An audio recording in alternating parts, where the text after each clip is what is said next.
Hello guys, welcome to KN cinema centre. ఈ రోజు నేను the boys season 5 final episode review ఇవ్వబోతున్నాను. ఇది అమెజాన్ ప్రైమ్ లో స్ట్రీమ్ అవుతుంది. టోటల్ 8 ఎపిసోడ్స్ ఉన్నాయి. ఈచ్ వన్ ఎపిసోడ్ 1 అవర్ వరకు ఉంది. ఎండ్ చేయాలంటే కంపల్సరీ 8 అవర్స్ అయితే పడుతుంది. సిరీస్ గురించి చెప్పాలంటే నచ్చింది గైస్. ఈ సిరీస్ ఫ్యామిలీతో కానీ చిన్న పిల్లలతో కానీ అసలు చూడలేము. రొమాన్స్, బ్లడ్ అది చాలానే చూపిస్తుంటారు. అది కొంచెం ఇబ్బంది పడవచ్చు. సింగిల్ గా కానీ ఫ్రెండ్స్ తో కానీ చూడండి. ఈ సిరీస్ స్టోరీ ఏమిటంటే హోమ్లాండర్ ని ఎలాగైనా చంపాలని బుచర్ ఇంకా వాళ్ళ టీం ప్రయత్నిస్తుంటారు. చివరికి చంపగలిగారా లేదా అన్నది సిరీస్ లోనే చూడాలి. మైనస్ పాయింట్స్ సిరీస్ లో చెప్పేటట్టు నాకైతే పెద్దగా మైనస్ పాయింట్స్ ఏమీ అనిపించలేదు. ప్లస్ పాయింట్స్ ఈ సిరీస్ లో అందరు యాక్టింగ్ బాగుంటుంది. Graphics super. ఫైనల్ ఎపిసోడ్ అయినా కానీ బాగానే తీశారు. చివరిగా నా కంక్లూజన్, ఈ సిరీస్ చూడాలంటే ఖచ్చితంగా అంతకుముందు 4 సీజన్స్ చూడాల్సిందే. లేకపోతే ఈ సిరీస్ ఏమీ అర్థం కాదు.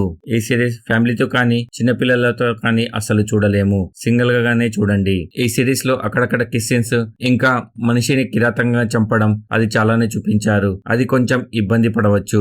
ఈ సిరీస్ కి నేను ఇచ్చే రేటింగ్ 4/5. ఇది నా ఒపీనియన్ మాత్రమే. కింద డిస్క్రిప్షన్ లో మన ఇన్స్టాగ్రామ్, ఫేస్బుక్ లింక్స్ ఉన్నాయి. ఫాలో అవ్వాలనుకున్న వారు అవ్వచ్చు. నేను ఇచ్చిన రివ్యూస్ కనుక నచ్చితే లైక్ చేసి షేర్ చేయండి. ఎలా ఉందో ఒక కామెంట్ చేసి చెప్పండి. కొత్త వాళ్ళు ఎవరైనా వచ్చుంటే సబ్స్క్రైబ్ చేయండి. Thank you for watching. జై హింద్, జై భారత్.